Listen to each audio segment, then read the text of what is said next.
Shalom saudara-saudara sekalian dimanapun berada, kesempatan ini saya hadir lagi menjumpai Bapak Ibu. Kita akan bersama mendengarkan kesaksian dari seorang Bapak Muslim dari suku Baduy, yang mana eh, setelah mempelajari Alkitab, ia menemukan bahwa ternyata hanya di dalam Yesus saja ada keselamatan. Berbiasa Bapak Ibu sekalian, dan memang betul bahwa iman kekristenan mempercayai hanya dalam Yesus saja ada keselamatan. Hanya dalam Yesus ada kepastian keselamatan. Di luar Yesus tidak ada keselamatan. Kita bersyukur Bapak Ibu sekalian, bahkan menurut Bapak ini ada beberapa keluarga yang juga terima Yesus sebagai Tuhan dan Juru Selamat. Karena di suku Baduy ini mayoritas Islam, dan tentunya harapan kita, doa kita bersama agar mereka di sana itu dijamah oleh Tuhan sehingga terima Yesus sebagai Tuhan dan Juru Selamat. Jangan lupa dukung channel ini dengan cara like, subscribe, dan share supaya saudara terus mendapat notifikasi video-video terbaru dari saya, dan terlebih channel ini akan terus berkembang dan menjadi saluran berkat bagi banyak orang. Selamat menyaksikan.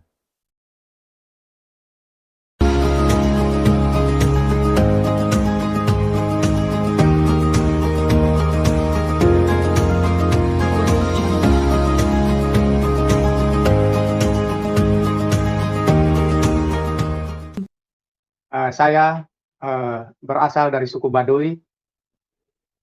Nama saya Sapei. Istri 1, anak 4. Sudah punya anak 4. Bahkan sudah bercucu 3. Puji Tuhan, saya selalu diberkati Tuhan. Di mana di waktu saya masih di Baduy adalah tidak bisa bersekolah. Pokoknya di Baduy itu kan sangat tertutup sampai sekarang untuk pelajaran-pelajaran untuk ilmu pengetahuan untuk keluar. Tapi puji Tuhan, saya dituntun Tuhan keluar untuk mengenal kebenaran melalui Yesus Kristus. Jadi saya udah lama masuk Kristen. Saya udah mungkin ada sekitar 30 tahunan. Karena waktu itu saya masih kecil, dibawa orang tua keluar untuk bertani, karena di Baduy tidak ada lahan pertanian, kurang. Kebetulan orang tua saya dibawa ke daerah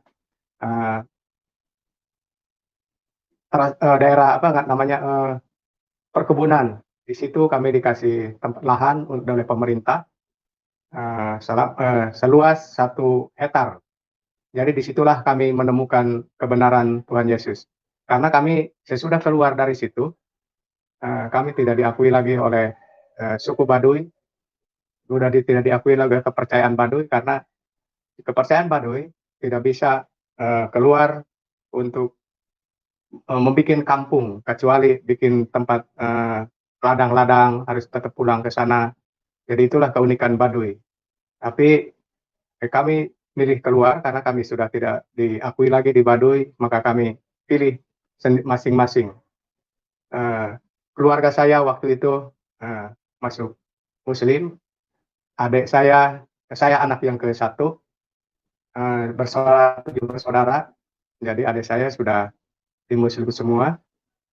Bapak saya juga udah naik haji, tapi puji Tuhan, saya mungkin dipilih Tuhan karena waktu itu saya sampai pernah mesantren juga. Saya waktu itu mungkin nggak lama sih, paling hanya sebulan saya waktu itu, karena di dalam hati saya, masa kata saya Tuhan harus berbahasa Arab saja, karena oleh guru saya waktu itu, dia menyebutkan kalau tidak pakai bahasa Arab tidak sah, katanya. Terus hati saya, kenapa, kata saya, karena ini Tuhan mungkin perkataan itu pun, bahasa pun itu semua Tuhan tahu gitu. Makanya saya ngomong sama Ustadz waktu itu, Pak, saya milih keluar karena saya ingin yang punya bahasa yang khusus, bukan bahasa Arab saja, tapi bahasa Sunda atau bahasa Indonesia mungkin masih ada, kata saya gitu. Terus dari situlah saya belajar. Kebetulan di situ ada seorang pemain bola, itu namanya Ismail Amalo, yang datangnya dari Timur Timur, waktu itu dia orang Timur Timur katanya. Tapi dia tidak mengajarkan, langsung tidak mengajarkan firman Tuhan. Dia waktu itu hanya main bola selama kurang lebih 3 tahun.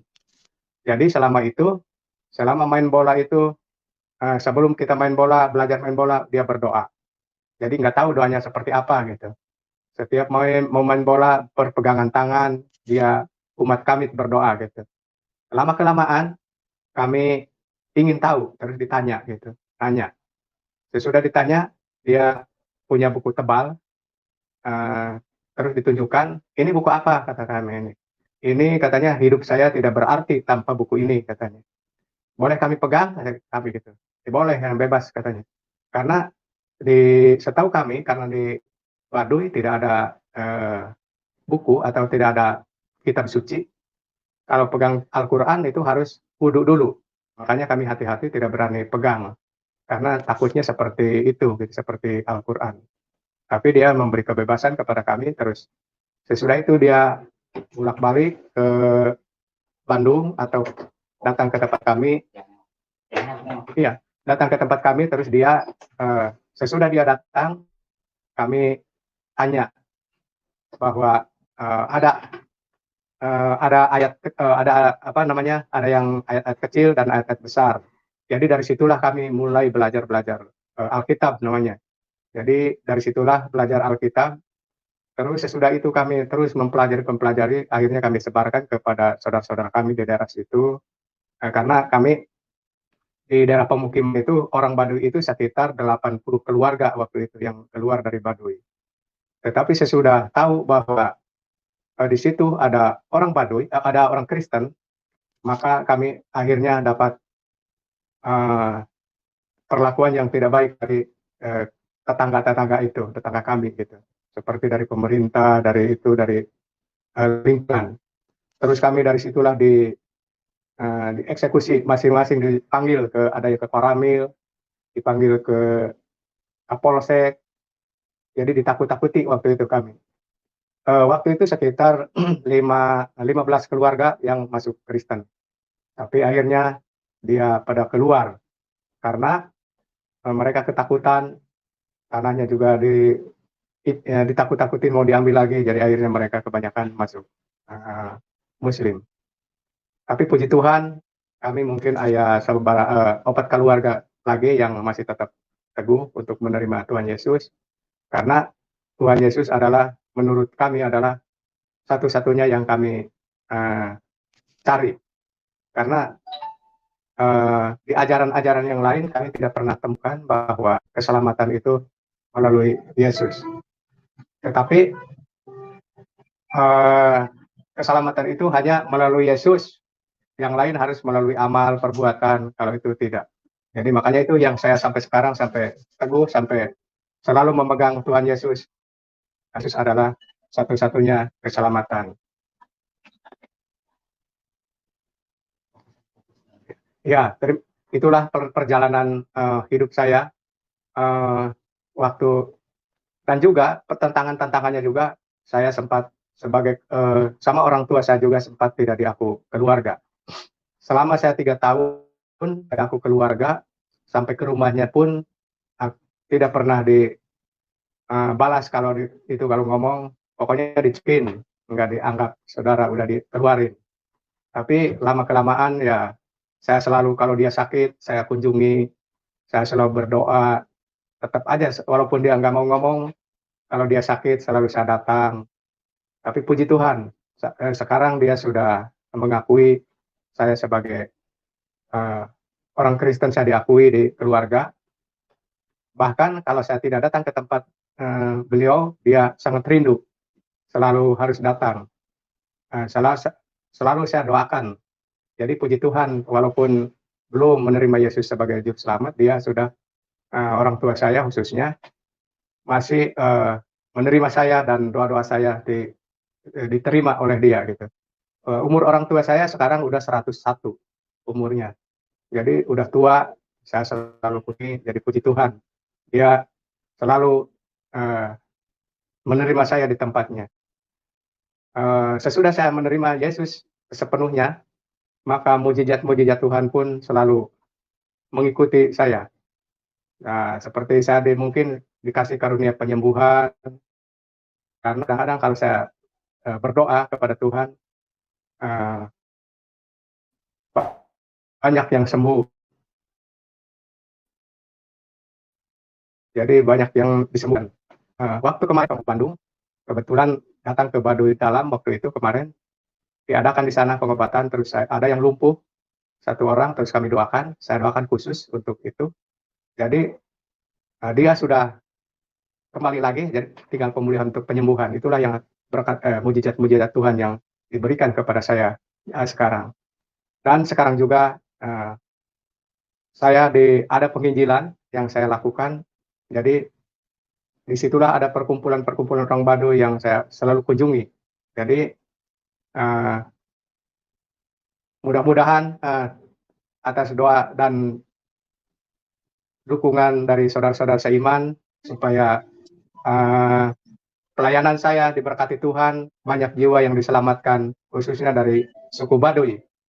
Jadi itulah yang saya alami, mujizat-mujizat Tuhan yang begitu besar kepada kami di keluarga khususnya.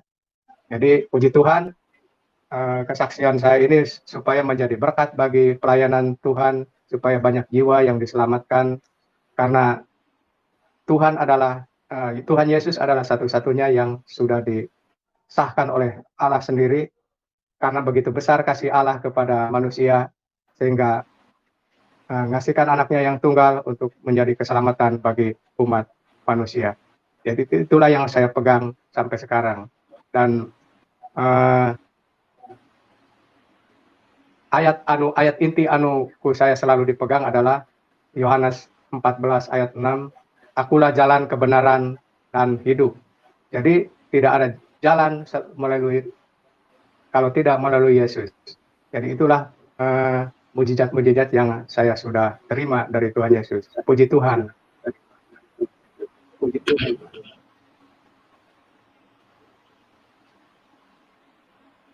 Ya, haleluya. Bisa dengar suara saya, Pak? Bisa, jelas. Ya, oke. Safi? Ya. Nah, pada waktu itu Bapak di dalam kepercayaan iman yang sebelumnya itu artinya Bapak tinggalkan karena Bapak menemukan Tuhan Yesus sebagai Tuhan dan Juru Selamat. Nah, kira-kira apa yang menjadi dasar sampai Bapak itu meninggalkan keyakinan yang dulu, Pak? Apa yang mendorong Bapak, apa yang menguatkan Bapak untuk mau meninggalkan keyakinan yang dulu dan mau percaya kepada Tuhan Yesus? Oke, iya, karena itulah tidak ada keselamatan kalau tidak melalui Tuhan Yesus. Jadi kepercayaan Baduy adalah rata-rata dengan amal perbuatan kita. Maka kalau banyak amal perbuatan kita adalah bisa masuk surga. Saya saya memang orang merasa berdosa, makanya saya memilih Tuhan Yesus itu sebagai juru selamat supaya menyelamatkan saya. Karena di Baduy itu kan banyak sekali dosa turunan itu yang bisa disembuhkan. Itulah yang di Baduy ya, sekarang. Kalau sampai sekarang. Tata cara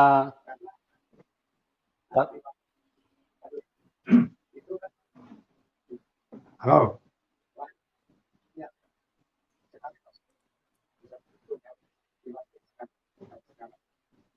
Kurang jelas, nggak dengar kedengaran. Iya. Bapak bisa dengar saya? Dengar. Pak Safi, bisa dengar Ya, saya?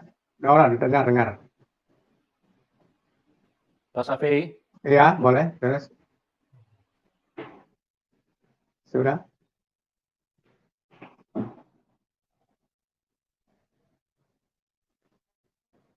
Sudah jelas. Ya. Oke.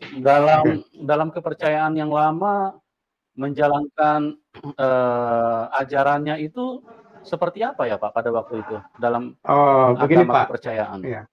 Agama kepercayaan itu biasanya diawali dengan ngukus.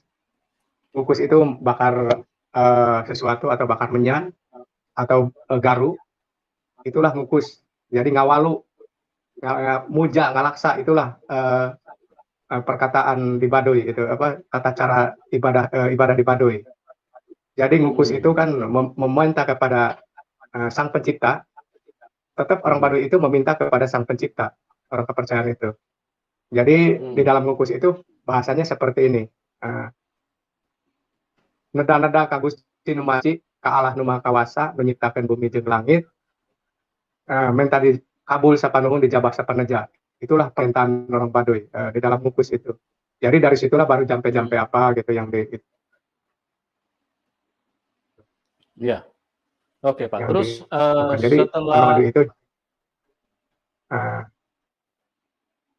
bisa dengar saya, Pak?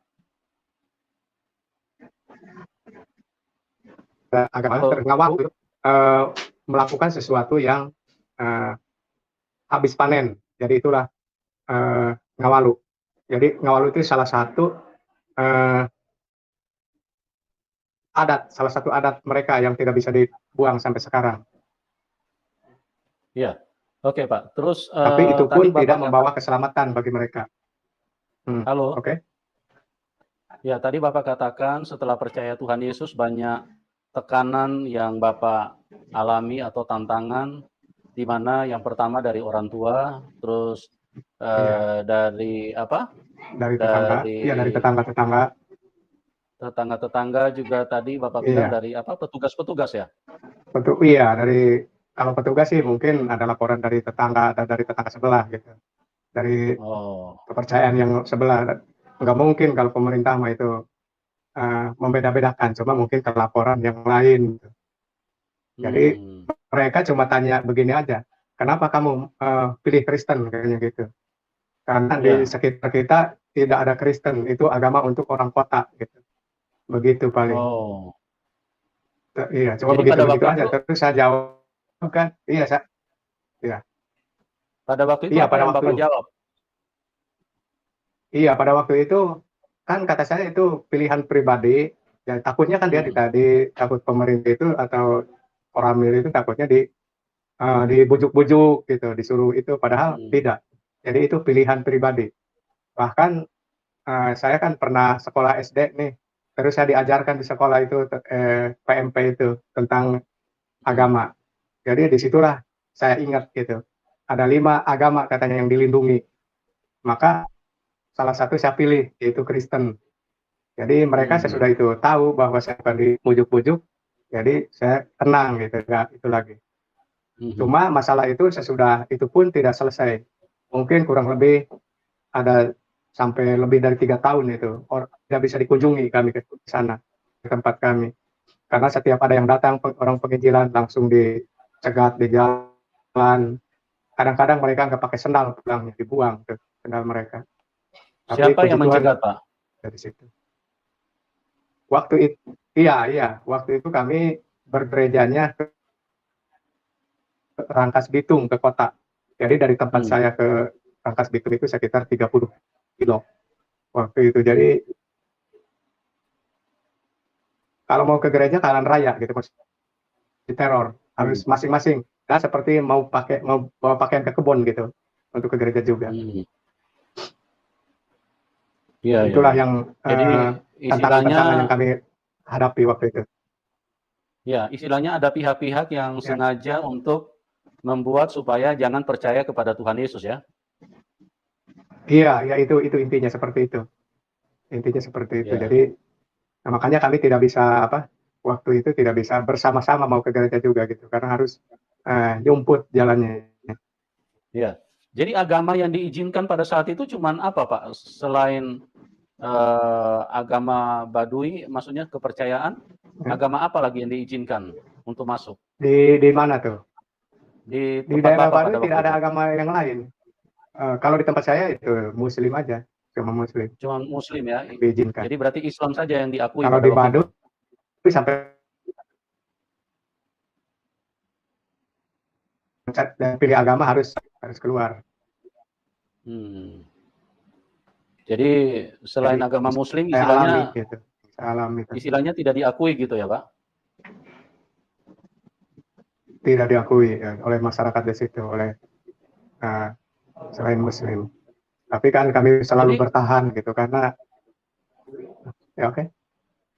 jadi yang bertahan untuk tetap ikut Tuhan Yesus itu ada berapa orang pada waktu itu? Kurang lebih ada 4 keluarga, ada 10 orang lah kurang lebih. Yang lainnya balik ke Muslim. Balik ke Ikut Muslim, yang Muslim yang pulang lainnya. ke Baduy lagi ikut Muslim, kebanyakan disebut Muslim. Tadinya ada 15 keluarga yang ikut Iya, Tuhan kurang Yesus lebih yang ikut 15 Kristen ya. keluarga tadi. Iya, puji Tuhan. Ya, Ya, kuat. oke Pak. Memang ikut Tuhan Yesus itu tidak mudah karena Tuhan Yesus itu membawa ajaran dari atas, dari surga. Jadi banyak Iya. orang yang tidak mengerti dan mereka artinya ini mengedepankan apa yang mereka pahami, padahal seharusnya kalau mereka menyelidiki Iya. sungguh-sungguh, mereka akan melihat bahwa Tuhan Yesus itu adalah Tuhan yang mengasihi semua manusia dan Tuhan Yesuslah yang menciptakan semua manusia. Nah, setelah Bapak tetap memilih ikut Tuhan Yesus, terus kemudian bagaimana kelanjutannya Pak setelah mengalami tantangan itu? Apakah Bapak ada goyah imannya atau bagaimana pada waktu itu? Setelah beberapa kali istilahnya mengalami tekanan. Saya malah tetap teguh, Pak. Tetap teguh. Saya malah dikuatkan oleh Roh Kudus mungkin karena umat pilihan itu tidak bisa digoyah-goyah seperti semakin digoyang semakin dalam gitu, seperti kayu pohon kayu digoyang angin akarnya semakin mendalam gitu. Jadi itulah yang Ya, saya rasakan gitu. ya, Yang puji saya Tuhan. rasakan seperti Berarti itu. sampai sekarang Bapak tetap teguh ikut Tuhan Yesus ya? Puji Tuhan, saya tetap terberkati Tuhan saya di dalam hidup saya. Orang tua Bapak bagaimana imannya sekarang? Sudah ikut Tuhan Yesus apa belum? Muslim dia, tapi doa-doa saya sudah diterima. Bahkan saya 2 hari yang lalu saya ke rumahnya karena dia sakit itu hampir stroke. Saya dikasih minyak dia itunya kakinya, terus kepalanya saya pijit-pijit sambil berdoa. Puji Tuhan, kemarin saya ke rumahnya sudah bisa makan, bisa berdiri walaupun sudah tua juga. Jadi itulah berkat Tuhan. Jadi mujizat yang diberikan Tuhan kepada saya melalui tangan, melalui doa. Pokoknya doa-doa saya itu saya dikasih karunia untuk penyembuhan juga gitu sama Tuhan. Haleluya, luar biasa ya. Jadi teman-teman kita melihat bagaimana artinya orang kalau percaya kepada Tuhan Yesus itu tidak mudah karena akan mendapatkan perlawanan dari berbagai pihak. Karena memang Tuhan Yesus itu membawa keselamatan. Nah, biasanya kuasa kegelapan itu pasti tidak suka. Oleh sebab itu, sehingga kuasa kegelapan ini bekerja untuk menghalangi supaya jangan sampai kebenaran itu atau ajaran yang bisa membawa manusia kepada keselamatan itu menjadi diterima oleh manusia-manusia yang lain. Karena setan ini sangat jahat, dia tidak ingin manusia selamat. Dia ingin manusia semua mati, binasa, masuk di dalam neraka. Setanlah yang mencegah manusia supaya jangan percaya kepada Tuhan Yesus. Oleh sebab itu, saya terus berdoa supaya kasih karunia Tuhan itu bisa menyentuh setiap kita, agar jangan sampai nanti ada kata terlambat atau kata menyesal, karena kalau manusia menyesal itu sudah tidak ada gunanya. Kalau manusia sudah diterkam setan dan masuk di dalam alam maut, manusia tidak akan bisa keluar lagi dari situ. Pastikan dirimu bahwa Anda sudah berjumpa dengan Tuhan yang benar, Tuhan yang mengasihi dirimu, Tuhan yang baik, Tuhan yang mau mati untuk hidupmu. Jadi jangan salah melangkah dan jangan salah pilih, karena Tuhan Yesus itu benar-benar Tuhan yang turun dari surga. Ajarannya tidak bisa dibantah. Dia berkata, Tuhan Yesus berkata, jikalau kamu ditampar pipi kanan, berikan juga pipi kiri.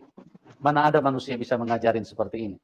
Kalau manusia mengajarkan, kalau kamu ditampar pipi kanan, pukul kepalanya. Kalau perlu, habisi dia.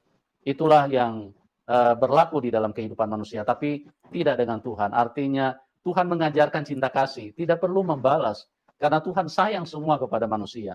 Jadi Tuhan ingin supaya ada rekonsiliasi, ada pemulihan. Dan itu yang terjadi di dalam kehidupan manusia. Kalau Anda benar-benar mau mencari Tuhan, maka saya percaya kasih karunia Tuhan Yesus akan menyentuh hidupmu.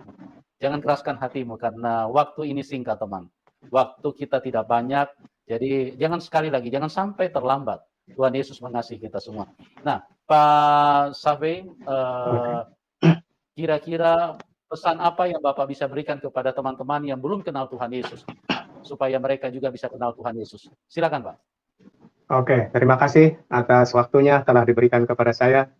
Saya pesan kepada saudara-saudara saya supaya peganglah Tuhan Yesus karena tidak ada jalan lain, hanya melalui Yesus Kristus, jalan keselamatan.